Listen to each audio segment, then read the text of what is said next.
Topic சம்பாதிப்பதும் சுதந்தரிப்பதும். Praise God. ரொம்ப பிடிச்ச ஒரு டாபிக், ரொம்ப சேலஞ்சிங்கான டாபிக்.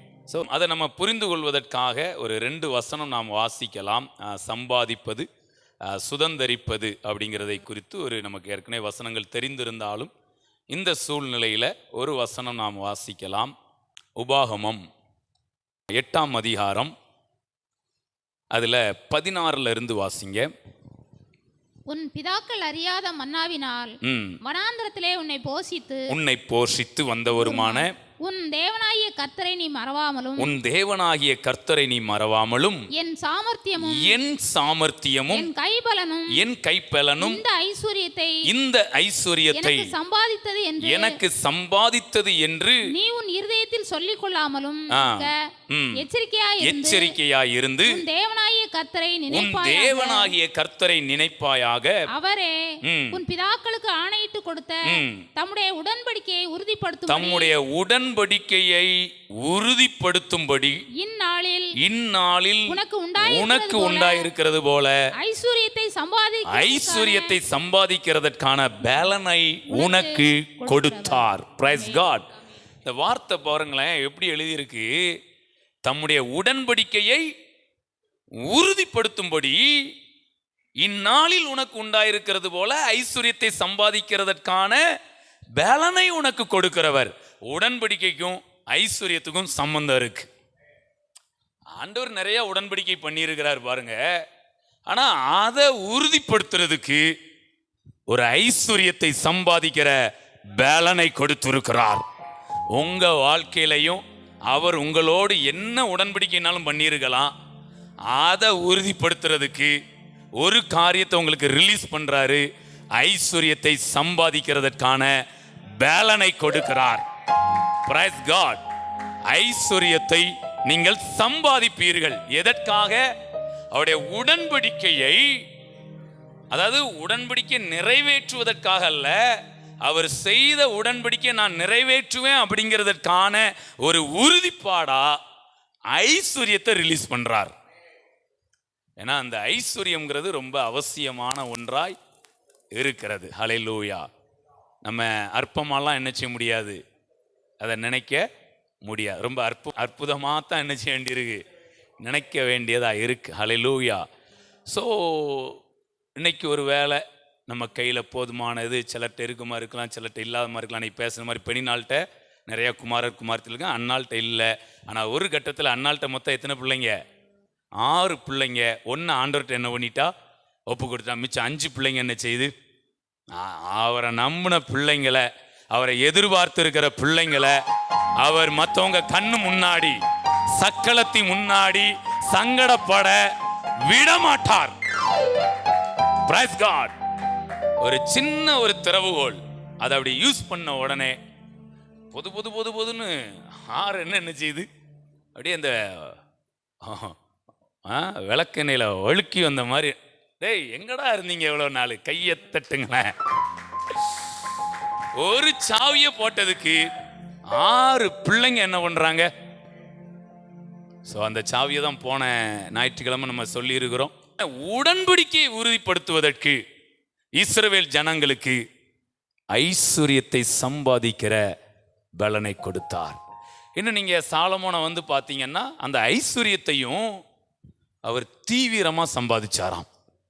சொல்லுங்களேன், ஆண்டவரே ஐஸ்வர்யத்தை நான் சம்பாதிக்கணும், அதை துரிதமாக சம்பாதிக்கணும். ஏன்னா ஒரு 5 வருடம் ஆயிட்டுன்னா பணத்துடைய மதிப்புலாம் என்ன செஞ்சிடும், இடத்துடைய மதிப்பு மாறிடும், நகைகளுடைய மதிப்பு மாறிடும், எல்லாமே. ஸோ அந்தந்த காலத்துக்குன்னு ஒரு அப்டேஷன் இருக்குதுங்க. அந்த அப்டேஷனில் நீங்களும் நானும் போகணும். சூடான அப்பம், எந்த அப்பம்னாலும் கிடையாது, சூடான அப்பம் நம்ம மேஜையில் வைக்கப்படணும். Price God. ஸோ ஆவியானவர் முதலாவது இந்த மாதிரி ஒரு அஸ்திபாரமா ஐஸ்வர்யத்தை சம்பாதிக்கிறதுக்கான பலனை கொடுக்கிறார். முதலாவது அஸ்திபாரமா ஐஸ்வர்யத்தை சம்பாதிக்கிற பலனை ஆண்டவர் நமக்கு என்ன பண்றாரு. நீங்க எப்பவுமே காலையில் எந்திக்கும் போது இல்லைன்னா நைட்டு தூங்கும் போது இதை ஒரு வார்த்தை இந்த வசனத்தை நல்லா வச்சுக்கிடுங்க, இதில் விரலை வச்சு சொல்லுங்க. ஐஸ்வர்யத்தை சம்பாதிக்கிற பலனை தேவன் எனக்கு தந்திருக்கிறார். Price God. ஸோ இதெல்லாம் நம்ம நிறைய வெளிப்பாடுகள் இருக்கு பாருங்களேன். எப்பவும் நம்ம அதை சொல்லிக்கிட்டே இருக்க மாட்டோம், ஏதாவது ஒன்று ரெண்டை சொல்லிக்கிட்டே இருப்போம். சில முக்கியமான வெளிப்பாடுகளை நீங்கள் தான் சக்குன்னு பிடிச்சி அதை இந்த மந்திரம் மாதிரி என்ன பண்ணணும், சொல்லிட்டே இருக்கணும். நீங்கள் அதை வாழ்க்கையில் அனுபவமாய் பார்ப்பீர்கள். Price God. ஓகே, ஸோ இப்போ இன்னொரு வசனம் வாசிங்க, அடுத்த லெவலில் நம்ம வரலாம். நம்ம முக்கியமான வசனம் பாருங்க, அதெல்லாம் முடிந்தால் மனப்பாடம் பண்ணிக்கிடுங்க. 1 பேதுரு 3ஆம் அதிகாரம் 9வது வசனம் வாசிங்க. ஆம். ம் ம் ம் ம் ம் ஓகே, இதில் நிறைய வார்த்தைகள் இருக்கு. அதில் ஒரு வார்த்தையை நான் மென்ஷன் பண்ணுறேன். நீங்கள் ஆசீர்வாதத்தை சுதந்திரித்துக் கொள்ளும்படி அழைக்கப்பட்டிருக்கிறவர்கள் என்று அறிந்து ஆசீர்வதியுங்கள். ஒன்று நீங்கள் அறியணும், இன்னொன்று செய்யணும். எதை அறியணும்? நான் சம்பாதிக்க அழைக்கப்படவில்லை, நான் சுதந்திரிக்க அழைக்கப்பட்டிருக்கிறேன். அடுத்து அப்படி நான் இருக்கிறதுனால நான் மற்றவங்களை என்ன பண்ணணும்? ஆசீர்வதிக்கணும். அவங்களுக்குலாம் நிறைய தீர்க்க தரிசனமான வார்த்தைகள் தெரியணும், மேன்மையான வார்த்தைகள் உங்களுக்கு என்ன பண்ணணும்? தெரியணும். யாரனாலுமே பார்க்கும்போது ஒரு வார்த்தையை சொல்லி உங்களுக்கு ஆசீர்வதிக்க, நீங்கள் இப்பொழுது இருக்கிறதை பார்க்கிலும் 1000 மடங்கு உங்களை பெருக பண்ணுவாராக. ஹல்லேலூயா. சர்வாங்க சுகத்தை எப்பொழுதும் அனுபவிப்பீர்களாக. வசனத்தை கொண்டு நீங்கள் அப்படியே ஆசீர்வதிச்சுட்டே என்ன, நீங்கள் ஆசீர்வதிக்க நீங்களும் ஆசீர்வதிக்கப்படுகிறீர்கள். ஸோ பிறரை ஆசீர்வதிங்க. இதுவே ஒரு மிகப்பெரிய விதங்க. இன்னொருத்தவங்க நீங்கள் பணம் கொடுத்து அது ஒரு பக்கம், இந்த வார்த்தையை கொடுக்குறீங்க பார்த்தீங்களா, இதுவே மிகப்பெரிய விதை. நீங்கள் ஒரு வார்த்தையை கொண்டு ஆசீர்வதிச்சீங்கன்னா நீங்கள் 32 வார்த்தைகளை கொண்டு நீங்கள் ஆசீர்வதிக்கப்படுவீர்கள். Price God.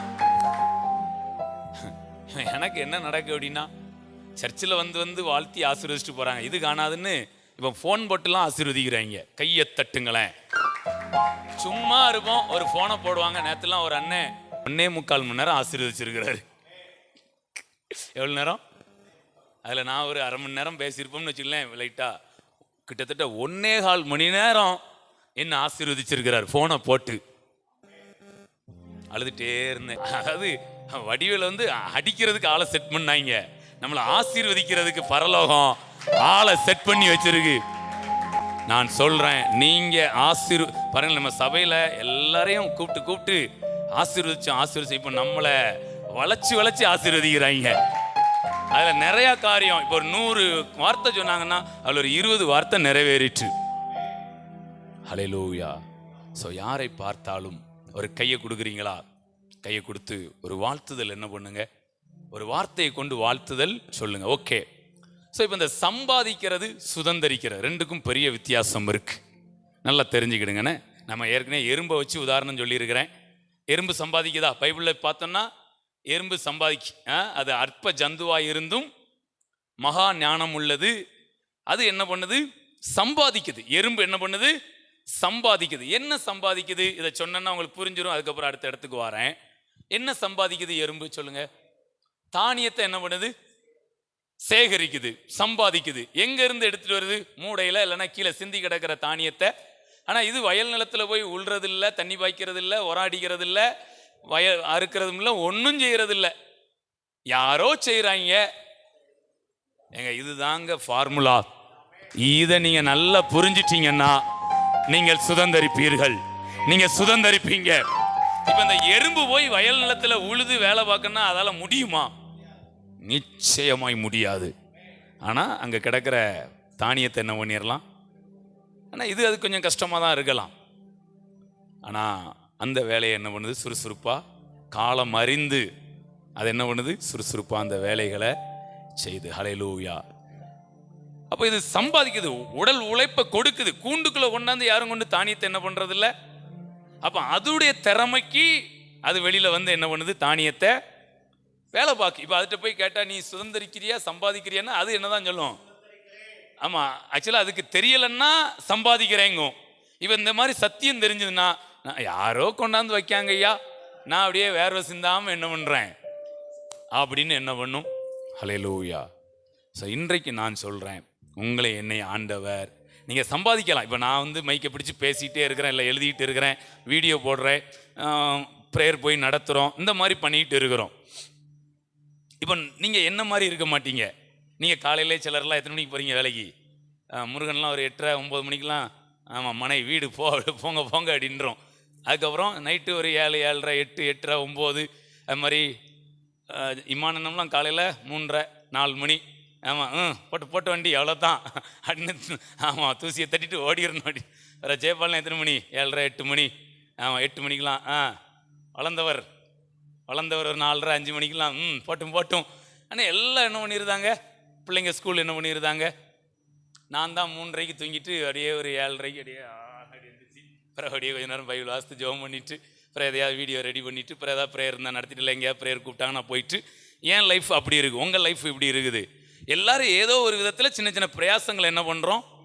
ஆனால் என்ன செஞ்சாலும் நீங்கள் இன்னைக்கு கிறிஸ்துவுக்குள்ள இருக்கிறதுனால நீங்கள் செய்வதை வேதம் சம்பாதிப்பதா எடுக்கல, நீங்கள் சுதந்தரிக்கிறதா எடுக்கிறது. Praise God. இந்த சம்பாதிக்கிற மனநிலைக்கும் சுதந்திரிக்கிற மனநிலைக்கும் என்ன வித்தியாசம்னா, நீங்க சம்பாதிக்கிற மனநிலையில இருந்தீங்கன்னா சோர்ந்து போயிருவீங்க, விரக்தி ஆவீங்க, உடல்ல எல்லாம் சில பலவீனங்கள் வரும். ஆண்டவர் எனக்காக ஒன்று செஞ்சு வச்சிருக்கிறாரியா, நான் இன்னைக்கு அதை சுதந்திரிக்க போறேன், எனக்காக எல்லாம் ஆயத்தமாக்கப்பட்டிருக்குது, நான் சுதந்திரிக்க போகிறேன், நான் சம்பாதிக்க போகல, நான் சுதந்திரிக்க போகிறேன். அது எவ்வளவு பெரிய ஹார்ட் ஒர்க் பண்றவங்களா இருக்கட்டுமே, என்னையும் சேர்த்து நான் சொல்றேன். சில நேரத்தில் நம்ம ரொம்ப ஹார்ட் ஒர்க் பண்ற மாதிரி இருக்கும். இப்போ ஒவ்வொரு நேரத்தில் ஒவ்வொருத்தர் ஹார்ட் ஒர்க் பண்ணலாம், ஒரு நேரம் கொஞ்சம் அப்படியே. ஆனா என்ன இருந்தாலும் நீங்களும் நானும் சுதந்திரிக்கிற இடத்துல, இப்போ உங்களுக்கு ஒரு உதாரணம் சொல்ல வருவேன். ஏன்னா நம்ம சும்மா அப்படி பேச்சில் பேசிட்டு போயிட்டோம்னா சில ஹார்ட் ஒர்க் பண்றவங்களுக்குலாம் நம்ம மேல கோபமா வரும். இந்த உதாரணத்தை சொல்றேன், யாரும் ரொம்ப டெப்த்தாலாம் போய் எடுக்கான்னா கொஞ்சம் மேலோட்டமா எடுத்துக்கிடுங்க. ஒரு வசனம் வாசிங்களா. இப்போ இந்த வசனத்தை வாசித்தா உங்களுக்கு தெரிஞ்சிடும். இப்போ இங்கே எல்லாருக்குமே பிள்ளைங்க இருக்கிறாங்க அப்படிதானே. சங்கீதம் 127. ஏன்னா கொஞ்சம் சுதந்திரிப்பு அப்படிங்கிறது என்னன்னு தெரியணும். ஹல்லேலூயா. பிள்ளைகள் கர்த்தரால் வரும். மனுஷன் சம்பாதிக்கிற சம்பாத்தியம் கிடையாது, கர்த்தரால் வரும் சுதந்திரம். Praise God.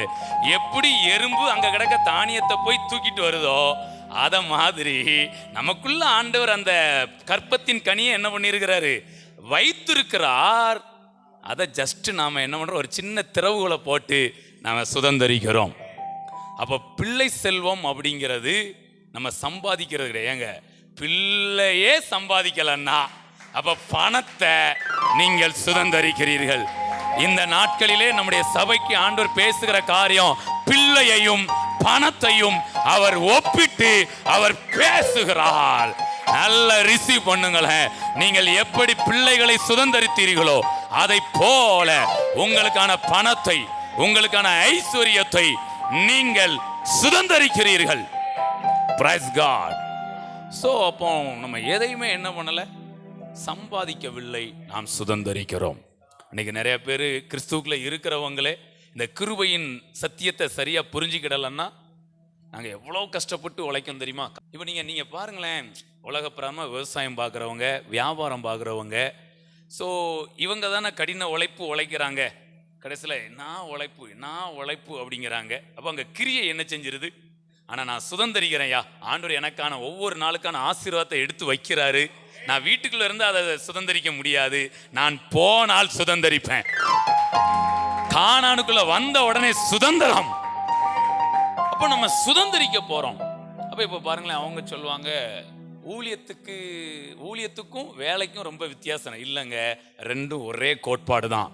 இப்ப பாருங்க, ஒரு கட்டத்தில் ஆண்டவர் சொல்றாரு, பரலோகத்தில் இருக்கிற என் பிதாவின் சித்தத்தின்படி செய்கிறவனை அல்லாமல் என்னை நோக்கி கர்த்தாவே கர்த்தாவே என்று கூப்பிடுகிறவன் பரலோக ராஜ்யத்தில் என்ன பண்றது இல்ல. ஏன் என்ன செஞ்சாங்க அப்படி? என்ன சொல்றாரு? அவங்க சொல்லுவாங்களா அந்த நாள்ல, உம்முடைய நாமத்தினாலே நாங்கள் பிசாசை துரத்தினோம், தீர்க்க தரிசனம் உரைத்தோம், அற்புதங்களை. நல்லா கவனிங்க, அன்று நாமத்தினால தானே இதெல்லாம் செஞ்சாங்க. ஆனா இதெல்லாம் அவங்க என்ன மனநிலையில் செஞ்சாங்க தெரியுமா? நான் செய்கிறேன், நான் சம்பாதிக்கிறேன், அப்படின்னு நினைச்சேன். ஆனா ஆண்டவர் செஞ்சதை நான் சுதந்திரிக்கிறேங்கிற அந்த மனநிலை இல்லாம செஞ்சதுனால அக்கிரம செய்கைக்காரர். நீங்க பிசினஸ் பண்றீங்களோ, ஜாப்ல இருக்கிறீங்களோ, ஊழியம் பண்றீங்களோ, நீங்க சுதந்திரிக்கிறேன்னு இருந்தீங்கன்னா நீங்க உத்தமமானவர்கள். இல்ல நான் கஷ்டப்பட்டு சம்பாதிக்கிறேன் அப்படிங்கிற இடத்துக்கு வந்தீங்கன்னா வேதம் அழகா சொல்லுது அக்கிரம. அடுத்து இன்னொன்னு சொல்றேன், இந்த சம்பாதிக்கிறங்கிற மனநிலை நமக்குள்ள இருந்ததுன்னா நீங்க மார்த்தாளை போல அநேக காரியங்களை குறித்து கவலைப்பட்டு. ஸோ நான் உங்களுக்கு ப்ரொஃபட்டிக்கலாக சொல்கிறேன், நீங்கள் உங்களுடைய வேலைகளில் போய் உட்காரும்போது சுதந்திரிக்கிறேன், இன்றைக்கான எனக்கான லாபத்தை நான் சுதந்திரிக்கிறேன், இன்னைக்கு எனக்கான காரியங்களை நான் போய் சுதந்திரிக்கிறேன். இந்த சுதந்திரிக்கிறேன் என்கிற இந்த மனநிலை உங்களுக்கு ஆரோக்கியத்தை கொடுக்கிறது. உங்களுக்கு நல்ல ஒரு ரெஸ்ட் மைண்டை என்ன பண்ணுது? ஹல்லேலூயா. ஓகே, இன்னும் கொஞ்சம் அடுத்தடுத்த காரியங்களை ஒரு சில காரியங்களை சொல்லி நான் முடிக்கலாம். இந்த சம்பாதிக்கணும் அப்படின்னா சில நேரம் அது எப்படி இருக்கும், சுதந்திரிக்கிறது எப்படி இருக்கும் அப்படின்னு சொல்லி டக்குன்னு சில காரியங்களை நாம் பார்க்கலாம். யாத்ராமம் 5ஆம் அதிகாரத்துக்கு வாங்க. 5:11 வாசிங்க. அங்கே அந்த வைக்கோலை பற்றி எழுதியிருக்குல்ல, யாத்ராமம் 5:11. வைக்கோலை என்ன பண்ணணுமா? அப்ப இது வரைக்கும் அவங்க என்ன பண்ணிட்டு இருந்தாங்க? வைக்கோல், ஆமா, சுதந்திரிச்சிட்டு இருந்தாங்க. இவங்க போய் எங்கேயும் போய் தேடிலாம் என்ன பண்ண வேண்டாம். இன்னும் நான் சொல்றேன், நீங்க தேடிலாம் எங்கேயும் போய் சம்பாதிக்க வேண்டாம். ஒரு கட்டத்தில் கோபம் வந்து என்ன பண்ணிட்டாங்கன்னா, இனிமே உங்களுக்கு வைக்கோல் என்ன செய்யாது, கொடுக்கப்படாது. இனிமே நீங்களே போய் என்ன பண்ணிக்கிடுங்க. அப்ப இப்போ நீங்க போய் சம்பாதிங்கன்னு சொன்னா, இது வரைக்கும் நாங்க சம்பாதிச்சு கொண்டு வந்தோம், நீங்க அதை சுதந்திரிச்சிட்டு இருந்தீங்க. ஆனால் ஒரு கட்டத்தில் சொல்லிட்டேன், வைக்கோலை நீங்களே. இப்போ ஆண்டவர் நமக்கு சொல்ல, இது வரைக்கும் நம்ம சம்பாதிச்சுட்டு இருக்கிற மனநிலையில் இருந்தோம்னா இப்போ ஆண்டவர் சொல்கிறாரு, இனிமேல் நீங்கள் சம்பாதிக்க வேண்டாம், உங்களுக்கான வைக்கோல் உங்களுக்கு கொண்டு வந்து தரப்படுகிறது, நீங்கள் அதை சுதந்திரிங்க. Price God. ஸோ எனக்கெல்லாம் எப்போ இந்த மனநிலை வந்ததோ ரொம்ப ஃப்ரீ மைண்ட் ஆயிட்டுங்க. அக்கா சோம்பேறியா இருக்குன்னு அர்த்தம் கிடையாது. அந்த மனசில் பாரமே உங்களுக்கு அந்த ஒரு தொடுதல் உண்டாகுதா? எத்தனை பேர் இங்க சம்பாதிக்கிறவங்க, எத்தனை பேர் இங்க சுதந்திரிக்கிறவங்க? உங்களுக்காக அவர் அநேக காரியங்களை என்ன பண்ணிட்டு இருக்கிறாரு, எல்லாம் செஞ்சு வச்சிருவாரு. நீங்க போய் ஜஸ்ட் போய் என்ன பண்ண. இப்போ நீங்க நல்லா கவனிங்க, நம்ம ஃபஸ்ட்டு வெள்ளிக்கிழமை ப்ரேயரை ஆரம்பித்தோம். அப்போ என்ன பண்ணோம்? பாட்டு பாடுறதுக்கு நான் என்ன பண்ணுவேன்? எழுதுவேன்.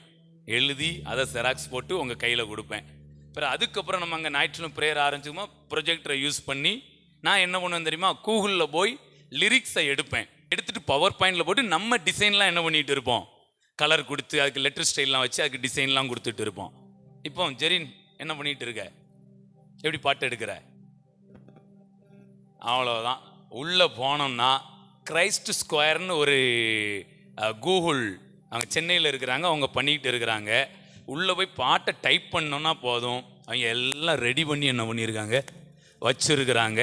ஜஸ்ட்டு நம்ம போய் அந்த டவுன்லோட் ஆப்ஷனை கிளிக் பண்ணோன்னா பவர் பாயிண்ட் அப்படியே டிசைனோட என்ன பண்ணிடுது, கையை தட்டுங்களேன். அப்போ காலத்துக்கு காலம் அப்டேஷன் ஆகிட்டே இருக்குது. இதே மாதிரி ஆனால் அதுக்காக நம்ம எதுவும் செய்யாமல் கிடையாது. லேப்டாப் என்ன செய்யணும், ஓப்பன் பண்ணணும், நெட்டு கனெக்ஷன் பண்ணணும், இதெல்லாம் பண்ணுவோம். ஆனால் சில பிரயாசங்கள் நமக்கு சில நேரங்கள் அதிகமாக செலவு பண்ணுறதெல்லாம் பாருங்களேன். உலகமே அந்த ஆவிக்குரிய உலகத்தில் ஒரு பாட்டுக்கு எந்த பாட்டுனாலும் நீங்கள் போய் இப்போ போய் எடுத்துடலாங்க, அவ்வளோ ஈஸியாக என்ன பண்ணிட்டு இருக்கு. இதே மாதிரி உங்களுக்கான ஆசீர்வாதங்களை நீங்கள் சுதந்திரிக்கலாம். நான் நம்புகிறேன் உங்களுக்கு முன்னாடி ஒரு தூதன் போயிட்டே இருக்கிறாரு, உங்களுக்கான காரியங்களெல்லாம் ஓப்பன் பண்ணி என்ன பண்ணுறாரு. ஆனால் நடக்கிறது நீங்கள் தான் நடக்கணும், அதுதான் உங்கள் கிரியை. ஓப்பன் ஆகிறதெல்லாம் அவங்க என்ன பண்ணிட்டு இருக்கிறாங்க, ஓப்பன் ஆக்கிட்டு இருக்கிறாங்க. அடுத்த ஒரு காரியம் வாசிக்கலாம். லூக்கா 9ஆம் அதிகாரம் எடுங்க, அதில் ஒரு சின்ன காரியம். லூக்கா 9ஆம் அதிகாரம்.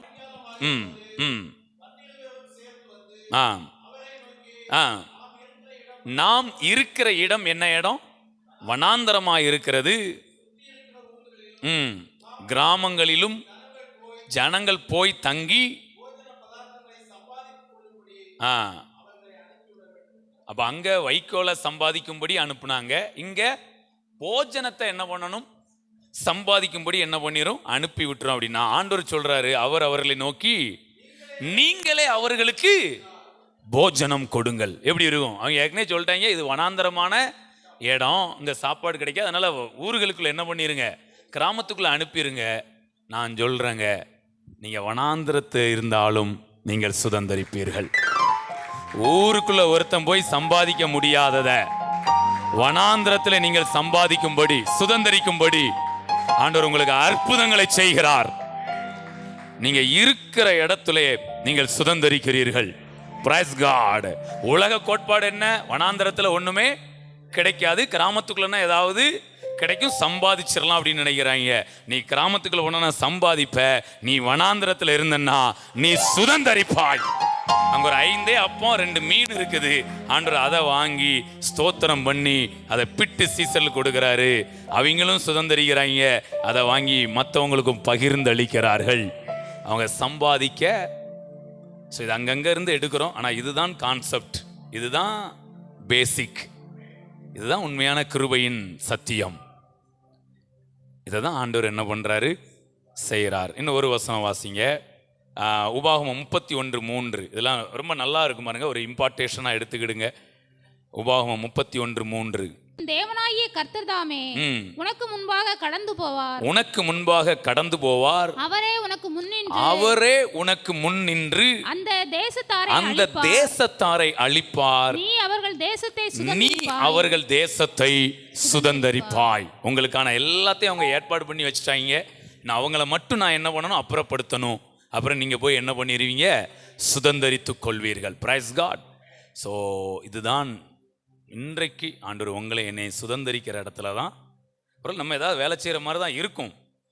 என்ன செஞ்சாலும் ஆண்டவர் ஏதோ செஞ்சு வச்சிருக்கிறத தான் நீங்கள் போய் எடுக்கிறீங்க. இது எப்படி இருக்குது தெரியுமா? அந்த சம்பாதிக்கிறதுக்கும் சுதந்தரிக்கிறதுக்கும் ஒரு வித்தியாசம் என்னன்னா, நீங்கள் இப்போ ஒரு கிணறு நீங்களா தோண்டி நீங்கள் தண்ணியை எடுக்கிறதுக்கும், உங்கள் வீட்டு ஓரமாக ஒரு கால்வாயில் தண்ணி நிரம்பி வர்றதுக்கும் எவ்வளோ வித்தியாசம் இருக்குதோ, அதை போல சம்பாத்தியத்துக்கும் சுதந்தரிப்பதற்கு வித்தியாசம் இருக்குது. ஆனால் என்ன ஆனாலும் நீங்கள் ஒரு பாத்திரம் ஏதாவது கொண்டு போய் தான் தண்ணி உங்கள் வீட்டுக்கு என்ன செய்யணும், மொண்டு கொண்டு வரணும். Praise God.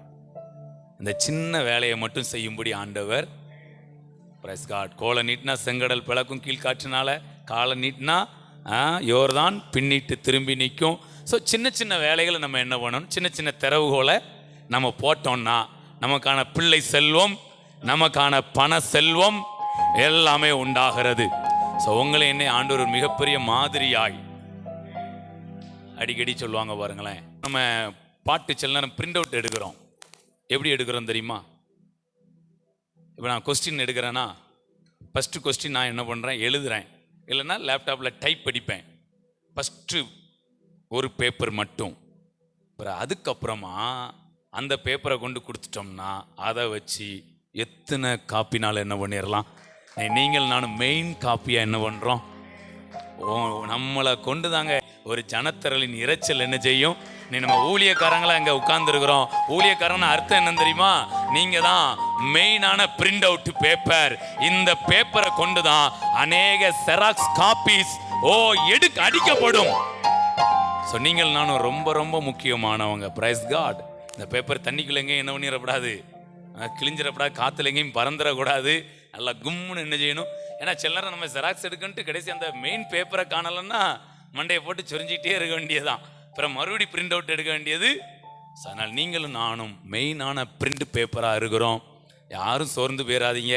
கொஞ்சம் ஏற்றத்தாழ்வு இருக்க மாதிரி இருக்கலாம், எனக்கு நம்பிக்கை இருக்கு. சீக்கிரமா உங்களுக்கான உயர்வை ஆண்டவர் கொடுக்கிறார். 40 நாளா இஸ்ரேல் ஜனங்களை மிரட்டி அப்படியே கப்புன்னு அப்படி வச்சிரு, கோலியாத் அப்படியே மிரட்டி அப்படி வச்சிருக்கிறான். ஒரு அசைவு இல்லை. அசைஞ்சாலே அப்படின்னு அப்படியே பம்மி போய் என்ன பண்றாங்க. இப்ப தாவீது வர்றாரு. 40 நாளா கப் சிப்புன்னு எல்லாம் அப்படியே உட்கார்ந்துட்டு இருக்கிறாங்க. தாவீது வர்றாரு, பயங்கரமா பேசி கோலியாத்தை என்ன பண்றாரு, ஜெயிக்கிறாரு. இப்ப என்ன நடக்கு தெரியுமா? தாவீது ஒரு ஆள் ஜெயிச்சதுனால கோலியாத்து வீழ்றான். கோலியாத்து விழுந்துட்டான்னு ஒன்னே பெலிஸ்தர் எல்லாம் ஓடுறாங்க. இஸ்ரேல் ஜனம் இப்போ வேஷ்டியை மடிச்சு கட்டிட்டு என்ன பண்றாங்க, ஓடி எல்லாம் என்ன அவங்கள துரத்தி விட்டுட்டு அங்க கொள்ளை அடித்தார்கள். ஒருத்தன் தாங்க ஜெயிச்சான். மற்றவங்களாம் என்ன பண்றாங்க, ஆனா இப்ப தாவீது போய் அதெல்லாம் எடுத்து எடுத்து ஒவ்வொருத்தருக்கா கொண்டு போய் கொடுக்கல. இவர் ஜெயிச்சிட்டாருன்னு தெரிஞ்ச உடனே இவர் போய் கூப்பிடவும் இல்லை, ஒன்றும் செய்யல. வந்து என்ன பண்றாங்க, எல்லாம் எடுத்துட்டு போயிட்டு இருக்கிறாங்க. அன்றைக்கு தாவீது கோலியாத்தை வீழ்த்தினார். இன்றைக்கு இயேசு கிறிஸ்து சிலுவையிலே நமக்கு விரோதமாய் இருந்த கையெழுத்தை குலைத்து போட்டு துரைத்தனங்களை அதிகாரங்களை வெளியரங்க கோலமாக்கி சிலுவையில் அதை உரிந்து வெற்றி சிறந்தார். உங்களுக்கான எனக்கான ஆசீர்வாதங்கள் சிலுவையிலே சம்பாதிக்கப்பட்டு விட்டது. நல்லா அப்படியே அந்த சிலுவைக்கு முன்னாடி வந்து அப்படி நின்று ஆண்டவருடைய உயர்த்திட்டே இருங்க. நீங்கள் சுதந்தரித்துக் கொள்வீர்கள். நீங்களும் நானும் சுதந்திரவாளிகள், அடிமைகள் கிடையாது, வேலைக்காரங்க கிடையாது, சம்பாதிக்கிறவங்க கிடையாது. அவர் உங்களையும் என்னையும் சுதந்திரவாளிகளாய் மாற்றி இருக்கிறார். சம்பாதிக்கிறது கஷ்டமா இல்லை சுதந்திரிக்கிறது கஷ்டமா?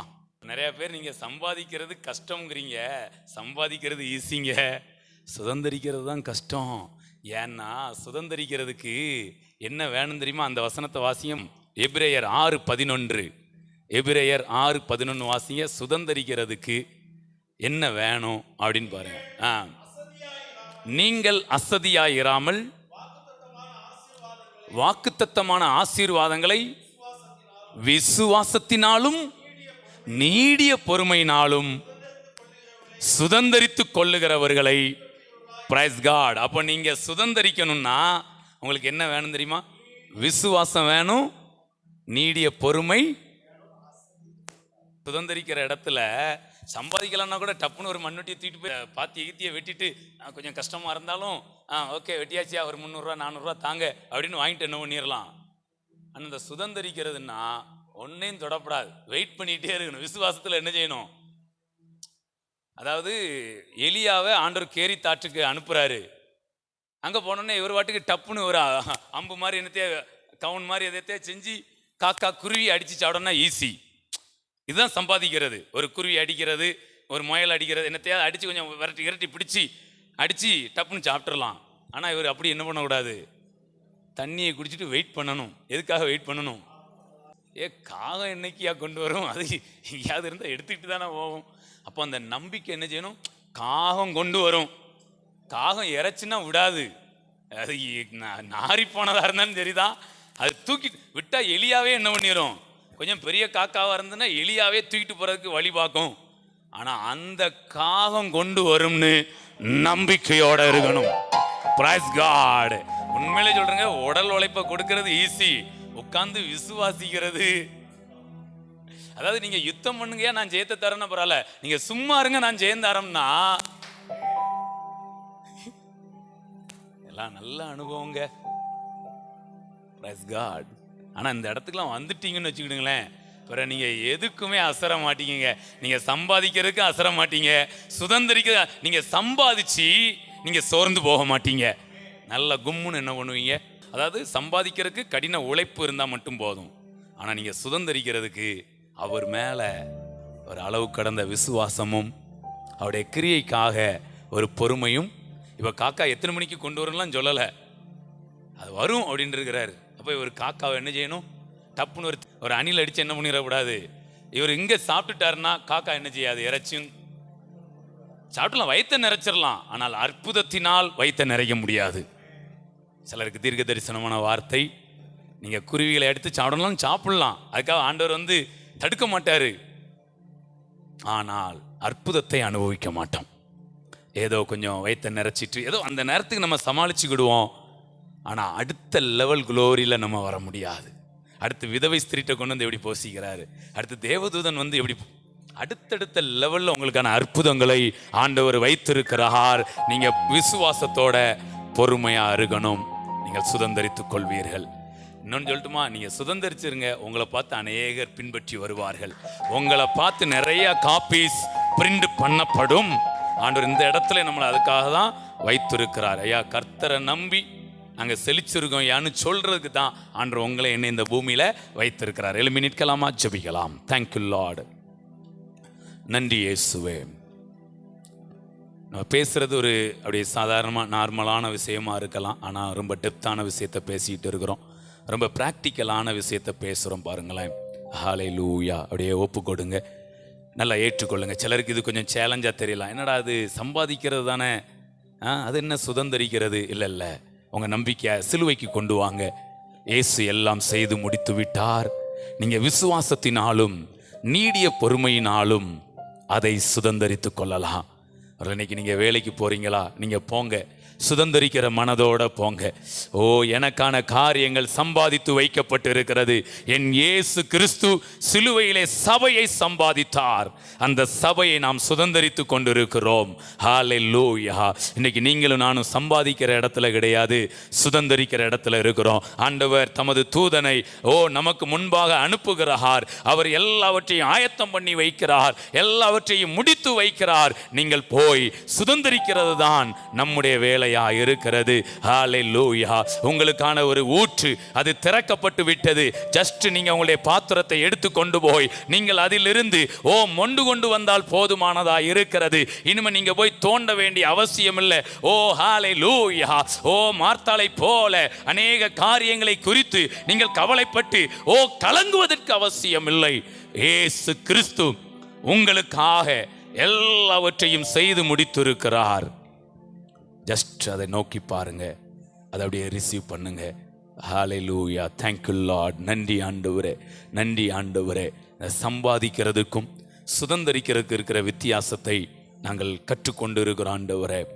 நாங்கள் என்னுடைய பிள்ளைகளை நாங்கள் சம்பாதிக்கவில்லை, நாங்கள் சுதந்திரித்து கொண்டிருக்கிறோம்.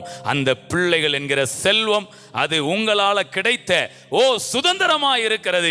எப்படி பிள்ளை செல்வத்தை நாங்கள் பெற்றுக்கொண்டோமோ அதை போல பணம் என்கிற அந்த செல்வத்தையும் நாங்கள் உம்மிடத்திலிருந்து நாங்கள் சுதந்திரித்துக் கொள்வோம் ஆண்டவரே. அன்னாள் சுதந்திரித்து கொண்டால், சாராள் சுதந்திரித்து கொண்டால், எலிசபெத் சுதந்திரித்து கொண்டால், நாங்களும் ஐஸ்வர்யம் என்னும் அந்த பிள்ளையை நாங்கள் உம்முடைய கிருபையினாலே நாங்கள் விசுவாசத்தை கொண்டு நாங்கள் சுதந்திரித்துக் கொள்வோம் ஆண்டவரே. ஹல்லேலூயா. விசுவாசமும் நீடிய பொறுமையும் சுதந்திரிப்பவர்களுக்கு தேவைப்படுகிறது. அவசரப்பட்டு நம்ம சுய பிரயாசத்தில் எதையாவது ஒன்று செஞ்சு சூழ்நிலையை நாம் அப்படி அட்ஜஸ்ட் பண்ணிட்டு போனோம்னா அங்கே அற்புதங்கள் நடக்காது. ஸோ நீங்கள் அற்புதத்தை எதிர்பார்த்துருங்க. எனக்கு ஒத்தாசை வரும் பர்வதத்துக்கு நேராக என் கண்களை ஏறெடுக்கிறேன். வானத்தையும் பூமியும் படைத்த சர்வ வல்லவரிடம் இருந்து எனக்கு ஒத்தாசை வரும். Thank you Jesus. நன்றி இயேசுவே. கரத்திலே ஒப்பு கொடுக்கிறோம் அப்பா. வந்த ஒவ்வொருவரையும் உம்முடைய வார்த்தையை கொண்டு நீர் ஆசீர்வதித்திருக்கிறீர். அன்றைய அந்த ராஜாவின் மனுஷரில் ஒருவனுடைய மகன் மரண அவஸ்தையில் இருந்தபோது உம்மை அவன் அழைத்தான். ஆனால் நீர் வார்த்தையை அனுப்பினீர். அந்த வார்த்தை போய் அவனை சுகப்படுத்தினது. அதை போல பிள்ளைகள் வேற ஏதாவது நிறைய காரியங்கள் எதிர்பார்க்கலாம். ஆனால் அவங்களுடைய எதிர்பார்ப்புகளை நிறைவேற்றும்படி நீர் வார்த்தையை அனுப்புகிறீர் ஆண்டவரே. அந்த வார்த்தையின் மீது நம்பிக்கை வைத்து அதை மேனிஃபெஸ்ட் பண்ணுவதற்கு கிருபை கொடுங்கப்பா. கரத்திலே ஒப்பு கொடுக்கிறோம். இயேசுவின் மூலம் செபிக்கிறோம் நல்ல பிதாவே, ஆமேன். என் ஆத்துமாவே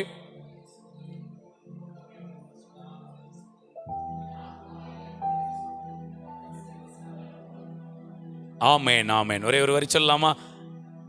எத்தீங்கும் என்னை அணுகாமல் ஆத்துமாவை காக்கும் என் தேவன். எத்தீங்கும் என்னை அணுகாமல் போக்கையும் மரத்தையும் பத்திரமாக காப்பாரே இது முதலாயா.